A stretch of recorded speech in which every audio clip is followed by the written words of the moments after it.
Hello students, आज हम English grammar के उस अध्याय की शुरुआत करने जा रहे हैं।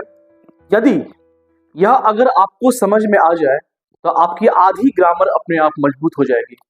यस, और उस टॉपिक का नाम है subject and verb agreement. I would love to repeat this topic, subject and verb agreement. तो चलिए शुरू करते हैं। So first of all I would like all of you to smile. Yes, let's start with smile, and once again I welcome all of you in the world of joyful learning. Now, agreement.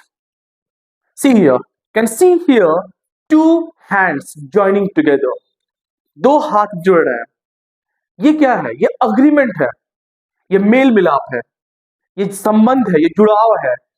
Subject और verb का जो जुड़ाव है वही है हमारा subject and verb agreement. Okay, so सबसे पहले हम देखेंगे what is the meaning of subject. Subject का अर्थ क्या होता है? सब्जेक्ट का ग्रामर में अर्थ होता है कर्ता। ठीक है, कर्ता जो काम करता है, जिसके बारे में बात करते हैं हम लोग वाक्य में, उसको हम लोग सब्जेक्ट बोलते हैं। उसको हिंदी में हम लोग बोलते हैं कर्ता। ठीक है, सो कर्ता वाक्य का वह भाग होता है जो बताता है कि वाक्य किस बारे में है या किस वस्तु के बारे में है। मैं फिर से दोहरा रहा हूं, कर्ता मतलब सब्जेक्ट, वाक्य का वह भाग होता है जो बताता है कि वाक्य किस बारे में है और किस वस्तु के बारे में है। Okay, a subject is the part of a sentence that tells who और what the sentence is all about.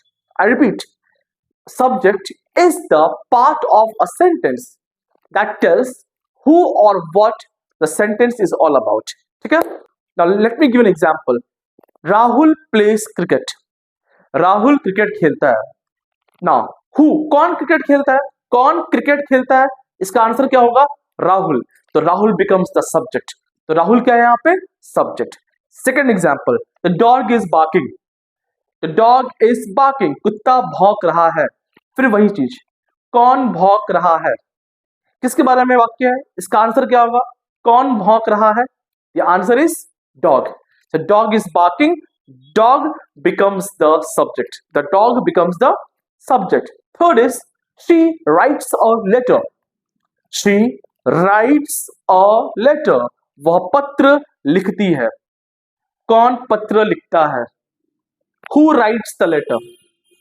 क्या इसका आंसर होगा? शी के बारे में पूरा वाक्य है। She becomes the subject. I hope it is clear to you. Okay, let me give you one more example. Fourth example, my father works hard. My father works hard. मेरे पिता कड़ी मेहनत करते हैं। ये पूरे वाक्य किसके बारे में है? माय फादर, मेरे पिता। So my father is the subject of the sentence. The fifth one, the sun rises in the east. What rises in the east? क्या पूर्व दिशा में उगता है? क्या उगता है? The sun. The sun becomes the subject.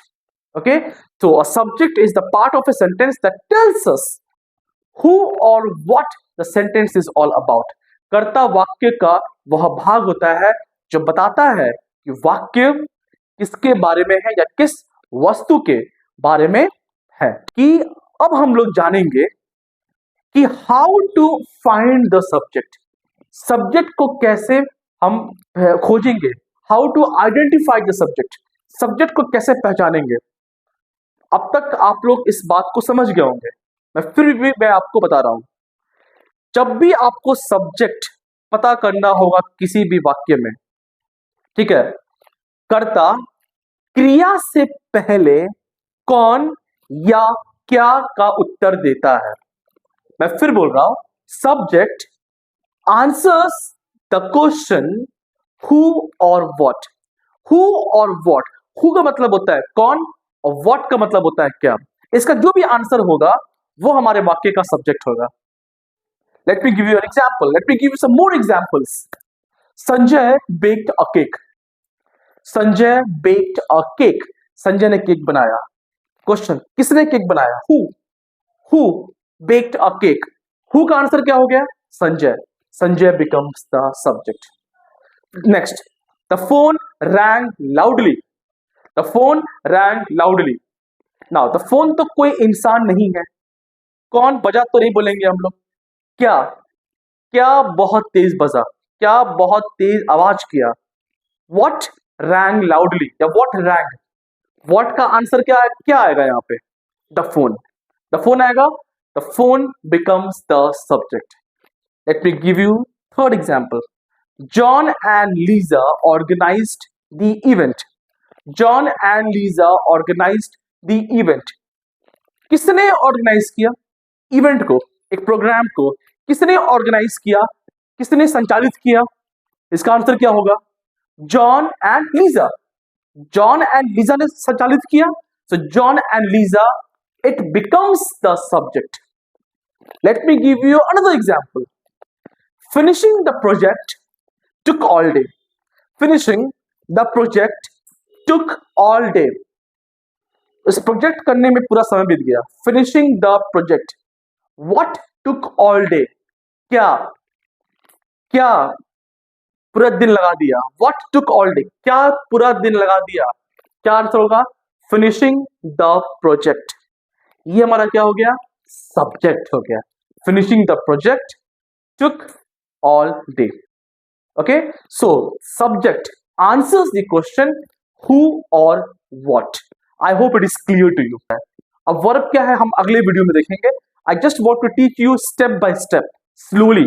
तो आज हम लोगों ने पढ़ा what is subject, subject क्या है, and how to find the subject, कैसे subject को हम लोग को खोजना है. These things we have studied. Now, my dear students, I am going to begin 90 days of spoken English and grammar class. 90 days का आपको स्पोकन इंग्लिश और ग्रामर क्लास मैं आपको पढ़ाने जा रहा हूं, मैं पढ़ाऊंगा. Timing is 8 PM to 9 PM. जो भी इंटरेस्टेड हैं, whosoever is interested, you can call me on my number 9508751303. In 90 days, I will be teaching you subject and verb agreement, time and tense, active and passive voice, direct and indirect speech, and parts of speech. Basic से लेके पूरे advance तक, और उसके अलावा you will be taught how to speak English confidently, fearlessly on the stage in front of thousands and thousands of people. And if you are interested, you may call me and get all the details. जो भी पढ़ाया गया आपको, I hope आपको समझ में आया होगा. यदि आपको समझ में आया है, please like my channel, subscribe my channel. यदि आपको कुछ कमी लगी है, फिर भी आप कमेंट करें और बताएं. मैं अपने आप को और सुधारूंगा और इस क्लास को और बेहतर से बेहतर हम मिलके कोशिश बनाने का कोशिश करेंगे. Thank you so much. Stay blessed, stay positive. Thank you.